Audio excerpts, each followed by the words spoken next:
결혼 7년 차, 35살 박은옥. 나는 남들이 부러워하는 외국계 회사에 다니는 워킹맘이다. 서울 근교 번듯한 아파트에서 5살 아들 민준이를 키우며 정신없이 살아가고 있다.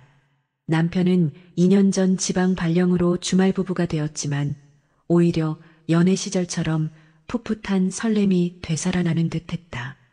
각자 월급은 알아서 관리하고 생활비만 딱 맞춰 함께 부담하는 쿨한 방식. 서로에게 간섭 없이 자유로운 주말을 만끽하며 우리는 꽤 만족스러운 주말 가족 생활을 이어왔다.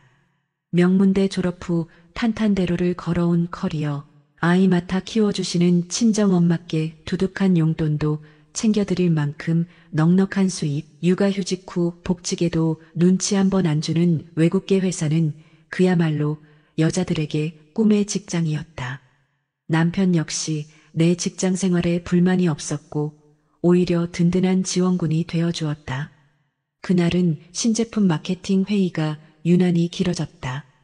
쉴 새 없이 쏟아지는 아이디어, 날카로운 질문과 답변 속에 정신없이 몰두하다 보니 어느덧 시계는 밤 8시를 향하고 있었다. 퇴근길 텅 빈 냉장고가 떠올랐다. 집 앞 시장에 들러 간단히 저녁거리를 사들고 서둘러 집으로 향했다. 평소보다 조금은 빠르게 익숙한 골목길에 접어들어 우회전하려는 순간 앞서 가던 검정색 고급 승용차가 급정거하는 것이 아닌가. 본능적으로 브레이크를 밟았지만 미처 피할 새도 없이 쿵 하는 둔탁한 소리와 함께 차가 덜컹거렸다. 아, 사고다. 생전 처음 겪는 접촉사고에 심장이 쿵쾅거렸다. 핸들을 꽉 잡고 멍하니 앞차를 바라보았다. 곧이어 앞차 운전석 문이 열리고 덩치 큰 남자가 성큼성큼 내 차 쪽으로 걸어왔다. 잔뜩 화가 난 얼굴이었다. 아니, 운전을 어떻게 하는 거요? 남자는 거친 말투로 소리치며 차 뒷부분을 확인했다. 나도 정신을 차리고 차에서 내려 뒷모습을 살펴보니 맙소사 내 차 앞 범퍼는 찌그러져 있었고 상대방 차 뒷범퍼는 긁히고 움푹 들어가 있었다. 수입차 엠블럼이 선명하게 박힌 고급 승용차였다. 죄송합니다. 정말 죄송합니다. 나는 반사적으로 허리를 숙여 사과했다. 남자는 여전히 잔뜩 굳은 얼굴로 차 뒷범퍼를 쓱 훑어보더니 짜증스러운 목소리로 중얼거렸다. 아, 진짜 범퍼 흠집 때문에 얼마 전에 새로 바꾼 건데 또 수리해야 하잖아. 남자의 짜증 섞인 말투에 정신이 번쩍 들었다.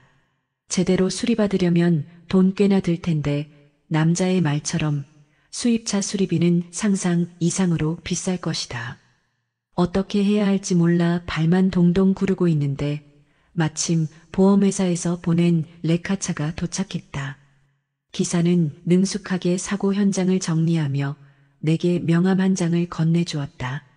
내 차는 레카차에 실려 순식간에 견인되어 갔고 나는 어찌할 바를 모르고 서 있었다. 저 보험회사에서 곧 담당자가 올 거예요. 잠시만 기다려 주시겠어요? 나는 떨리는 목소리로 남자에게 말했다.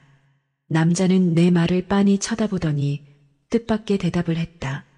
됐어요. 네, 보험 처리 안 하시면. 나도 운전하다 딴 생각하다가 급정거한 거니까 내 책임도 있어요. 보험 처리하면 귀찮아. 그냥 각자 알아서 고칩시다. 남자는 예상 밖으로 쿨하게 말했다. 수입차라 보험 처리하면 보험료가 많이 올라갈까봐 그런 걸까? 어쨌든 내 입장에서는 너무나 고마운 제안이었다. 남자는 마지막으로 앞으로 운전 조심해요 라는 짧은 충고를 남기고는 고급 승용차에 올라탔다. 나는 연신 허리를 숙여 감사 인사를 전했다. 큰 길가로 나와 택시를 기다리는데 사고 났던 그 남자가 갑자기 차를 몰고 다시 나타났다. 차창을 내린 남자는 나를 향해 뜻밖의 질문을 던졌다. 댁이 어디요? 아, 저 까치 아파트 근처에 살아요. 그래요? 나도 그쪽 방향인데. 태워다 줄게요. 뜻밖의 호의에 잠시 망설였지만 고마운 마음에 네, 감사합니다 하고 대답하며 남자의 차에 올라탔다. 사고 후유증인지 긴장이 풀려서인지 차에 타자 갑자기 온몸에 힘이 빠지는 기분이었다. 멍하니 창밖을 바라보고 있는데 남자가 부드러운 목소리로 말을 걸어왔다. 저기 아가씨, 무슨 생각 그렇게 골똘히해요? 운전하다 보면 누구나 한 번쯤은 사고 낼 수 있어요. 사람 안 다친 게 어디예요. 너무 자책하지 마요. 남자는 멍한 표정으로 앉아있는 나를 걱정하며 안전벨트까지 직접 채워주었다. 따뜻한 손길, 다정한 말투에 긴장되었던 마음이 조금씩 누그러지는 듯했다. 골목길에서 앞차가 갑자기 급정거하면 사고 날 만도 하지요. 남자는 다시 한번 나를 위로하며 편안하게 대화를 이끌어갔다. 자상한 남자의 배려에 마음이 조금씩 열리기 시작했다. 나도 모르게 곁눈질로 남자를 훔쳐보았다. 50대 초반쯤으로 보이는 나이 말끔한 슈트 차림의 손목에는 번쩍이는 명품 시계가 눈에 띄었다. 세련된 외모, 점잖은 말투, 능숙한 매너, 어딘가 모르게 풍기는 여유로움과 자신감. 양아치 같은 사람은 절대 아니었다. 오히려 회사 사장이나 대기업 간부쯤 되어 보이는 50대 아저씨의 댄디한 멋이 느껴졌다. 나 혼자 속으로 남자에 대한 이런저런 상상을 하는 사이 남자가 갑자기 질문을 던졌다. 퇴근하시는 길이었어요? 아, 네. 갑작스러운 질문에 깜짝 놀라 대답했다. 직장은 어디예요? 남자는 마치 나에 대해 모든 것이 궁금한 사람처럼 계속해서 질문을 던졌다. 어색한 침묵을 깨고 싶었던 걸까? 아니면 정말로 궁금했던 걸까? 나는 20분 거리에 있는 회사 이름을 털어놓았다. 아, 그러세요? 그 회사, 나도 잘 알지. 좋은 회사 다니시네요. 남자는 감탄하며 맞장구를 쳤다.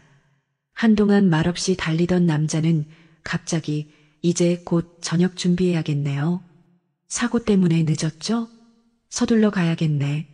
하고 말했다. 나는 순간 엉뚱한 대답을 하고 말았다. 아저씨, 천천히 가주세요. 저 또 사고 낼까봐 무서워요.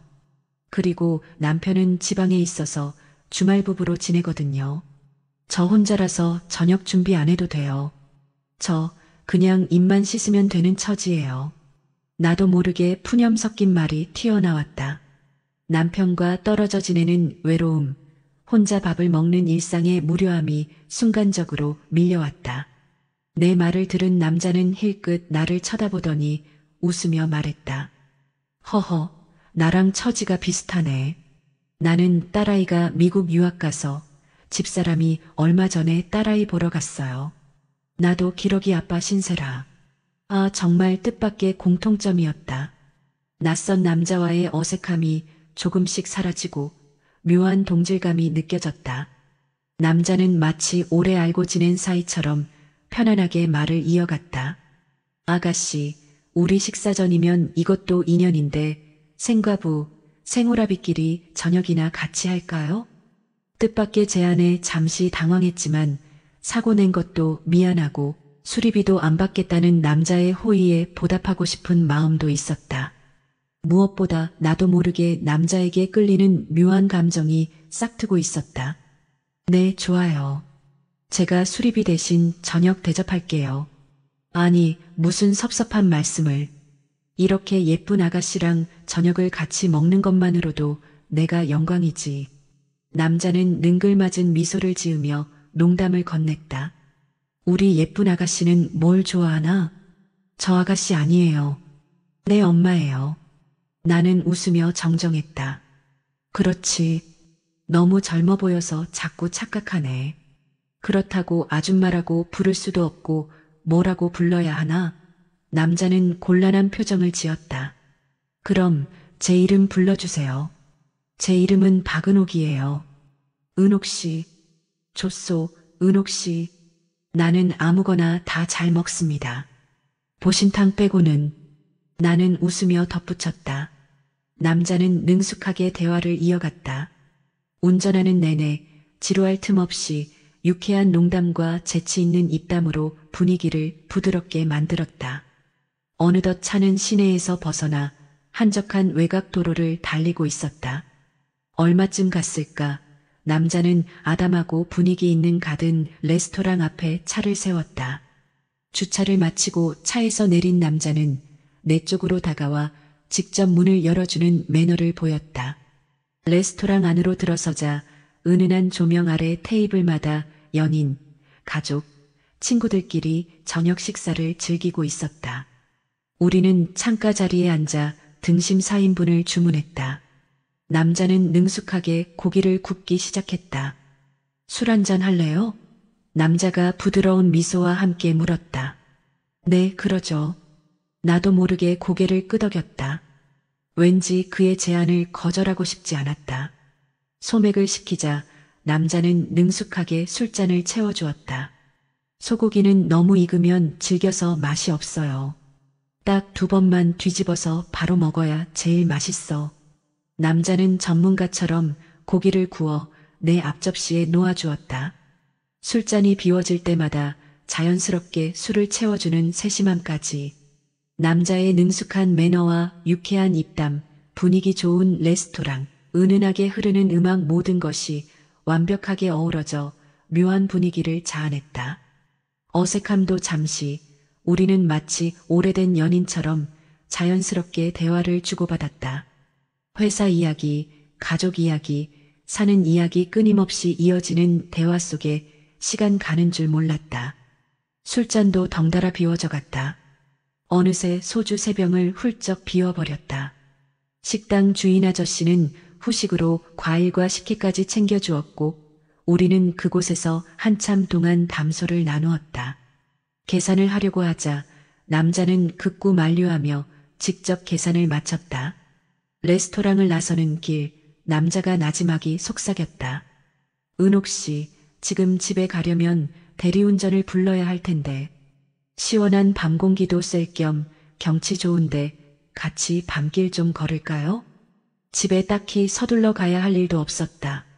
무엇보다 나는 남자에게 점점 더 깊이 빠져들고 있었다.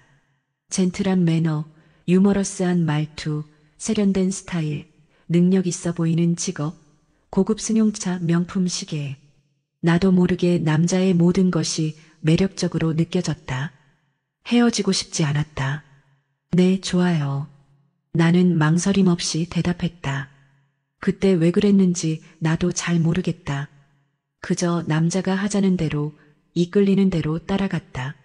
남자와 함께 먹는 소고기는 꿀맛이었고 함께 나누는 대화는 즐거웠다. 호감 가는 스타일에 회사 대표님이라는 직함, 고급 승용차, 값비싼 시계까지 나도 모르게 그 남자에게 걷잡을 수 없이 빠져들고 있었던 것이다. 은옥 씨, 우리 젊은 사람들 데이트하는 것처럼 팔짱이라도 끼고 걸을까요? 남자가 수줍은 듯 제안했다. 네, 좋아요. 나는 마치 오래전부터 남자를 알아온 사람처럼 망설임 없이 남자의 팔에 팔짱을 꼈다. 아주 깊숙이 마치 당연하다는 듯이. 밤늦은 시각, 인적 없는 한적한 시골길. 드문드문 지나가는 차들만이 어둠을 가를 뿐이었다. 혹시라도 지나가는 차 안에서 누가 나를 알아볼까봐 걱정스러웠다. 남자는 그런 내 마음을 눈치챘는지 나를 안쪽으로 슬쩍 밀어넣으며 말했다. 차 지나가니까 안쪽으로 걸어요. 남자의 배려에 더욱 마음이 놓였다. 우리는 그렇게 팔짱을 낀 채 한참 동안 밤길을 걸었다. 오랜만에 예쁜 아가씨랑 데이트하니 기분이 너무 좋으네. 남자가 아이처럼 해맑게 웃으며 말했다. 아저씨, 제가 정말 예뻐 보여요? 나도 모르게 여우짓을 하며 남자의 가슴을 톡톡 쳤다. 애교 섞인 말투, 장난기 어린 몸짓, 내 안에 숨겨져 있던 낯선 모습이 튀어나오는 듯했다. 아저씨도 너무 멋져요. 나는 솔직하게 말했다. 남자는 갑자기 걸음을 멈추고 나를 마주보며 진지한 표정으로 물었다. 내가 멋져 보여요? 그럼 우리 연애 한번 해볼래요? 예상치 못한 남자의 직구에 순간 숨이 멎는 듯했다. 앞으로 또 언제 이런 미인과 팔짱 끼고 데이트를 해볼는지. 오늘 그냥 헤어지면 앞으로 2번 다시 못 만날 수도 있는데 우리 인연 한번 만들어 봅시다. 남자의 눈빛은 진지했고 목소리는 부드러웠다.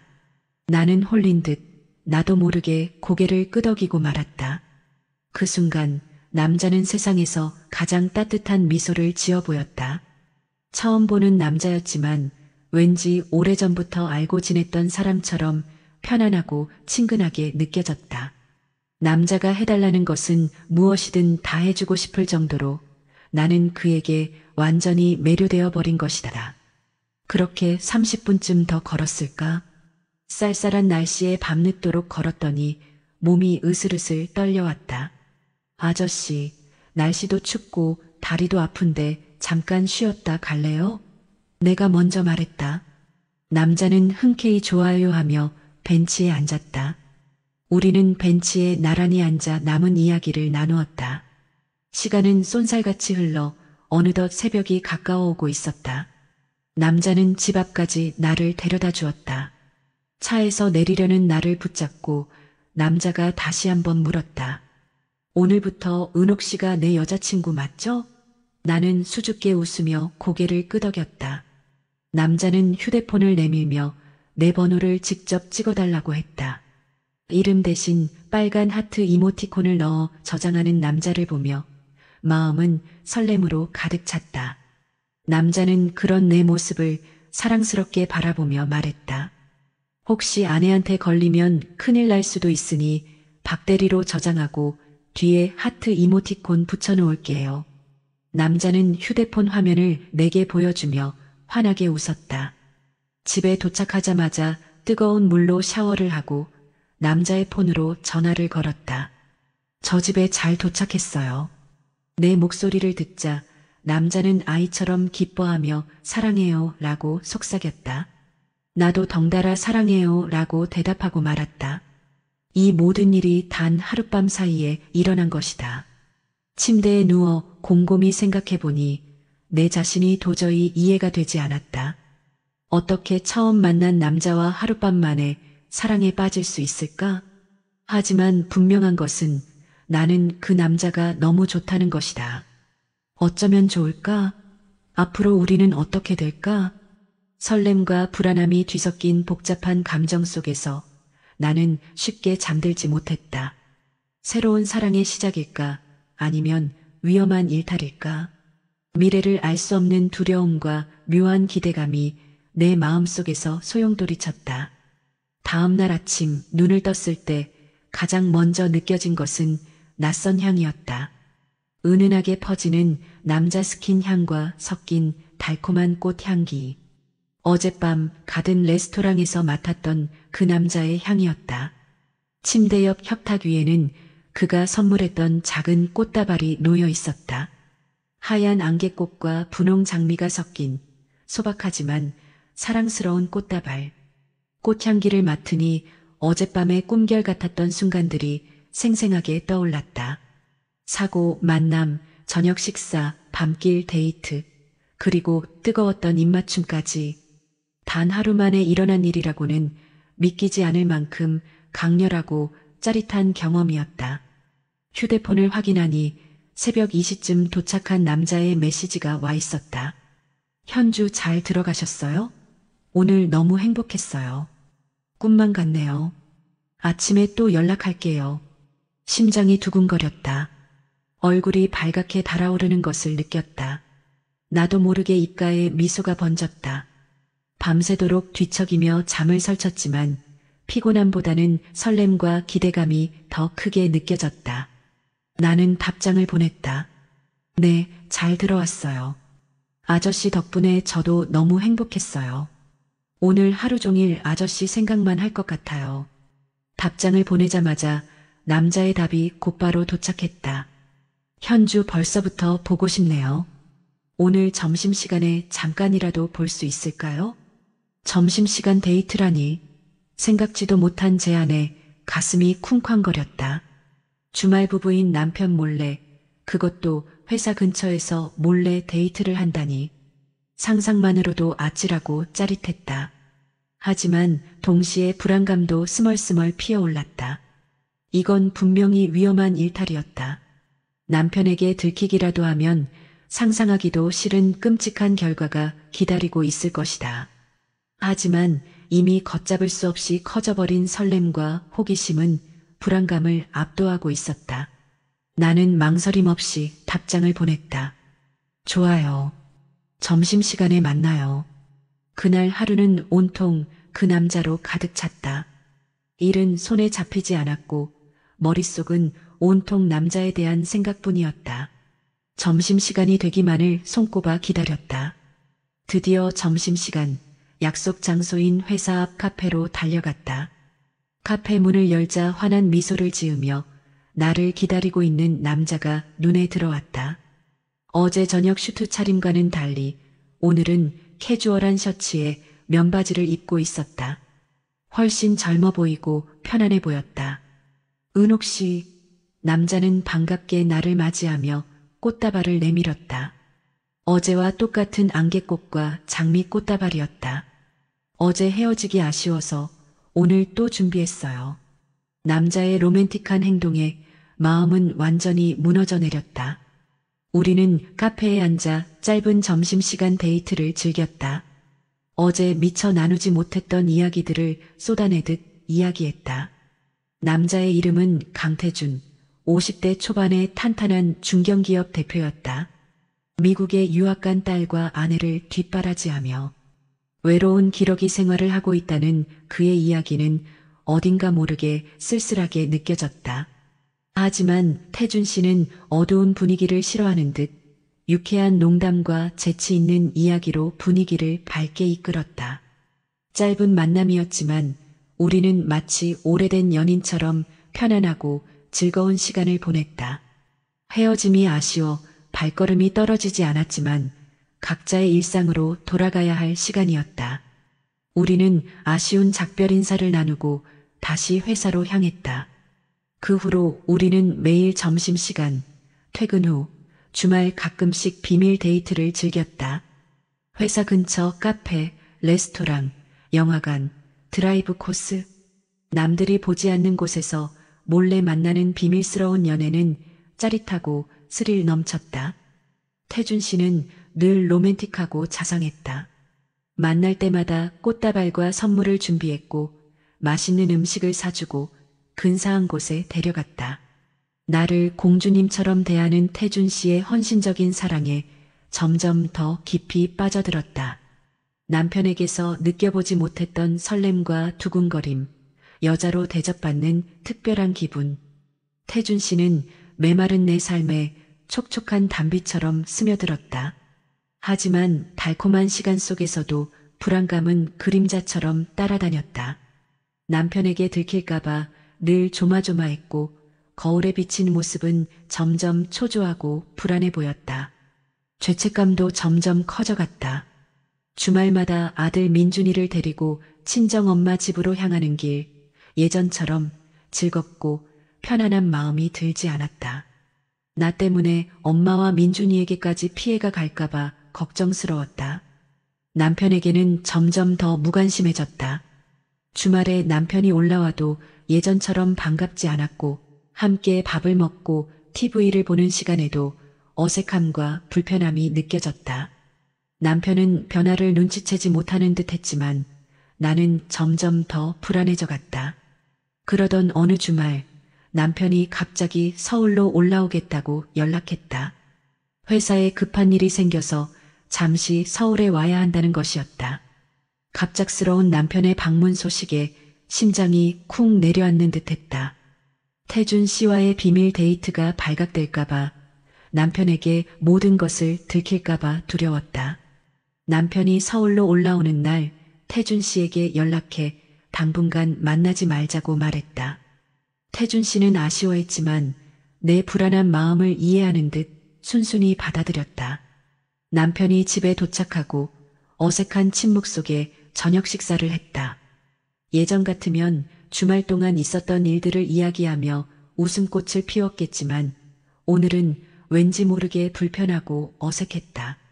나는 애써 밝은 척하며 남편에게 말을 걸었지만 남편의 반응은 예전 같지 않았다. 피곤한 듯 말이 없었고 미소도 짓지 않았다. 저녁 식사를 마치고 남편은 소파에 앉아 TV를 보기 시작했다. 나는 설거지를 하고 빨래를 돌리고 집안 정리를 했다. 평소와 똑같은 주말 저녁 풍경이었지만 왠지 모르게 모든 것이 낯설고 어색하게 느껴졌다. 남편은 TV만 볼 뿐 내게 눈길 한 번 주지 않았다. 나는 불안한 마음에 남편 옆에 앉아 말을 걸었다. 오빠, 요즘 회사 일 많이 힘들어? 남편은 TV에서 눈을 떼지 않은 채 무덤덤하게 대답했다. 늘 똑같지. 주말인데 좀 쉬지 그래. 피곤해 보이네. 괜찮아. 남편은 짧게 대답하고 다시 TV에 집중했다. 더 이상 무슨 말을 해야 할지 몰랐다. 어색한 침묵만이 방 안을 가득 채웠다. 나는 자리에서 일어나 방으로 들어갔다. 침대에 누워 천장을 바라보았다. 태준 씨와의 달콤했던 시간들이 주마등처럼 스쳐 지나갔다. 하지만 이제 더 이상 도망칠 수 없다는 것을 깨달았다. 나는 지금 위험한 경계선 위에 서 있었다. 짜릿한 일탈의 끝은 과연 무엇일까? 나는 어떤 선택을 해야 할까? 미래에 대한 불안감과 두려움이 파도처럼 밀려왔다. 나는 깊은 한숨을 내쉬었다. 이제 정말 중요한 결정을 내려야 할 순간이 다가오고 있었다.